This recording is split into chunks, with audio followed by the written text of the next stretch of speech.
They say that Hollywood is a town built on dreams, and one of its greatest dreamers was Walt Disney. Walt believed that any height could be scaled if you knew the secret of making dreams come true. Well, he certainly knew that secret. He touched the hearts of millions of people around the world. The story of Walt's life is truly an amazing one, and no one can tell it better than Walt himself. My dad worked as a carpenter in the World's Fair buildings. He eventually ended up in Chicago as a contractor, and he was doing that when I was born, December 5th, 1901. My dad made some money as a contractor, and he wanted to get back to the farm. He finally ended up buying this farm in Marceline, Missouri. It was a beautiful farm, but it was not the kind of farm to make a living on. Things got pretty tough on the farm, and my dad had a sickness. So my dad sold the farm, took the money, and went to Kansas City. And my dad bought this Kansas City Star route. And they gave me a route. I was about 9 or 10 when I started that. In winter, we'd go out at 3:30 in the morning right after a blizzard, or in a blizzard, or in pouring rain. It didn't matter. I did that for 6 years. It was tough.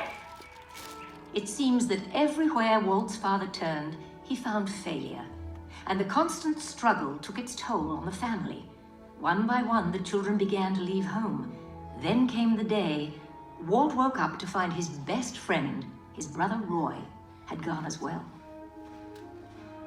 My brother had joined the Navy, so I wanted to join it. Well, I was still a year too young. I was 16. Finally, this kid come in to me very excited. He said, there's something just forming here that you and I can get in. I said, what is it? He says, an ambulance unit. I was in Paris, 3rd of September, when Pershing pulled out. Paris, which had been this exciting thing with all these soldiers and things, suddenly there wasn't a soldier to be seen. And I suddenly became very lonesome. So then I went in and put a request in to be discharged. Well, I hit Chicago. That's where my parents were living. And I said, Dad, I want to be an artist. And my dad, he just couldn't buy that. So I pulled stakes and moved to Kansas City. Roy was in Kansas City working at a bank. One of the fellows working with Roy said, say, I have a couple of friends that have an art shop. I went up to these samples, and there were all these corny things I'd done in France. Well, by gosh, they hired me. I mean, right on the spot. So I took the camera home, and then I started experimenting on my own there. So then I went into this Kansas City Film Ad Company. So that was where I got started in the animation business. So I was thinking if I had something with a novel twist, I might crack the market. But I still couldn't get anywhere with it. I'd failed. I learned a lot out of that. And I think it's important to have a good hard failure when you're young. I packed all my worldly goods in a cardboard suitcase. I went to Hollywood, arriving there with just $40 in my pocket from my Kansas City ventures. Now, my brother Roy was already in Los Angeles. Both of us were unemployed. We solved the problem by going into business for ourselves. We established the first animated cartoon studio in Hollywood. Walt's dream was finally coming true. He had his first commercial success, Oswald the Lucky Rabbit. And Walt himself was lucky enough to marry the girl of his dreams, Lillian, a pretty ink and paint girl who worked at his studio. Then he was dealt a tough blow. On a trip to New York City, he learned that through a contract loophole, he had lost ownership of Oswald. And to make matters worse, the distributor had signed away all of Walt's artists. Devastated, he headed back home to California. But something happened along the way that would change his world forever. Mickey Mouse came into our life. He popped out of my mind onto a drawing pad on a train ride from Manhattan to Hollywood at a time when the business fortunes of my brother Roy and myself were at lowest ebb and disaster seemed right around the corner. His first actual screen appearance was at the Old Colony Theater in New York in Steamboat Willie. He was the first cartoon character to stress personality, and I thought of him from the first as a distinct individual. I did the voice. Hang on, pal. Here we go.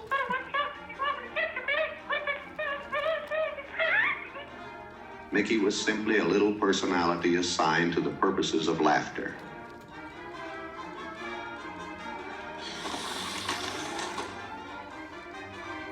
Mickey fitted the need exactly. He brought in the money which saved the day. He enabled us to explore our medium, and he paved the way for our more elaborate screen ventures. By nature, I'm an experimenter, so I had another idea which was plaguing my brain. It was the Silly Symphonies. It was a series without a central character. Every one of them was a new type of subject to give us something to reach out and accomplish something different.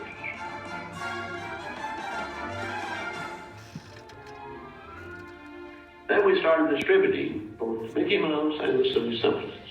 It was nip and tuck, getting them out. Walt began to push himself and his artists. He worked day and night, and when he wasn't working, he was worrying about the future. And then the inevitable happened. In 1931, he suffered what he called a heck of a breakdown. So he took Lillian on the first vacation they had ever had. By the time he got back, he was a new man and ready to get back to work.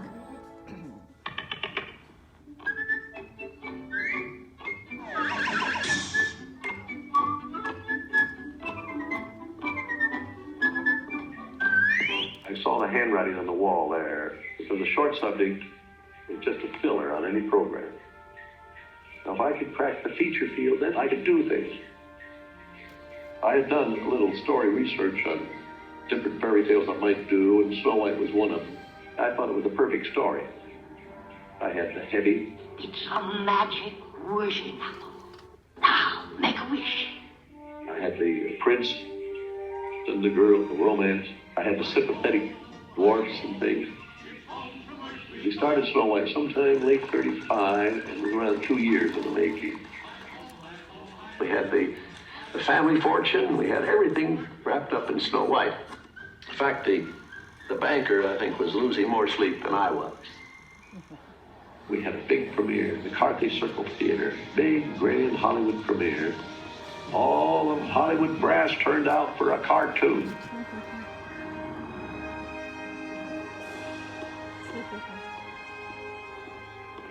The daddy of Snow White and the Seven Dwarfs is going to be presented this beautiful statue. Isn't it bright and shiny? Oh, it's beautiful. Aren't you proud of it, Mr. Disney? Well, I'm so proud, I think I'll bust. With the profits of Snow White, I built a studio.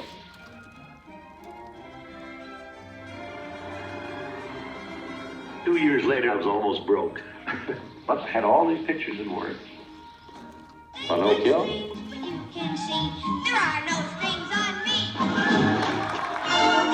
Bambi. Fantasia.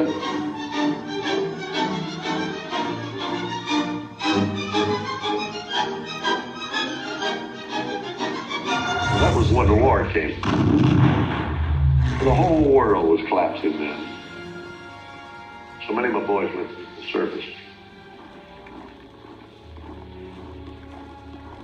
So I just practically stopped my feature production. That's all I could do. But after the war, there was quite a problem picking up the pieces. I knew that diversifying of the business would be the salvation of it. So I tried various things. I want to go beyond the cartoon. And I thought if I could get into the live end, that there's things I could do. Stand by, engines. Come on, yellow boy, get him! Not bad, eh, Charlie? Let's open her up and see what she'll really do. I wanted to look different types of things that I could fall on my nose with one of these pictures, but I had another one right behind it that would hit. Because we're sharing all we got together. After a long concentration on live action and cartoon films, we decided to try something that would employ about every trick we learned in the making of films. Take a look. We would combine cartoon, live action, in enormous fantasy, Mary Poppins. As the original Mary Poppins budget of $5 million continued to grow, I never saw a sad face around the studio. Even my brother Roy was happy. This made me nervous. And the horrible thought struck me. Suppose the staff had finally conceded that I knew what I was doing. Once again, Walt Disney reinvented family entertainment, creating many of the classics we still enjoy today. But even then, he wasn't finished. He had a bigger dream in mind. Well, it came about when my daughters were very young, and Saturday was always Daddy's Day with the two daughters. So we'd start out and try to go someplace with, different things, and I would take them to the merry-go-round, and I took them different places, and as I'd sit there while they rode the merry-go-round, did all these things, I felt that there should be something built, some kind of an amusement enterprise built where the parents and the children could have fun together. So that's how Disneyland started. Takes a lot of money to make these dreams come true. And we had everything mortgaged, including my family. I started with many ideas, threw them away, started all over again. Eventually it evolved into what you see today as Disneyland. But it all started from a daddy with two daughters wondering where he could take them, where he could have a little fun with them too. Park means a lot to me in that something will never be finished, something that I can keep developing and adding to. Not only can I add things, but even the trees will keep growing. The thing will get more beautiful every year. And I knew that if I did anything like the park, I had to have some kind of a medium like television to let the people know about it. The world is a carousel of color. History, comedy, fantasy. There's drama and mirth. There's old Mother Earth with all of her secrets to see. The miracle of imagination. The marvels of earth, sea, and sky. These wonders untold are ours to behold in the funny world, the sunny world, the wonderful world of color. And now your host, Walt Disney. Today, I want to share with you some of our ideas for Disney World. Here in Florida, we have something special we never enjoyed at Disneyland. A blessing of size. There's enough land here to hold all the ideas and plans we could possibly imagine.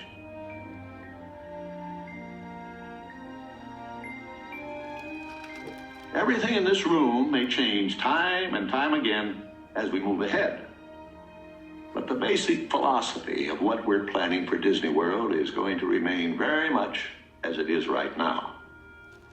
We know what our goals are. We know what we hope to accomplish. And believe me, it's the most exciting and challenging assignment we've ever tackled at Walt Disney Productions.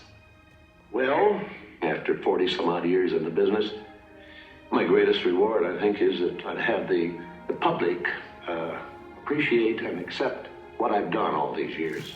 That is a great reward.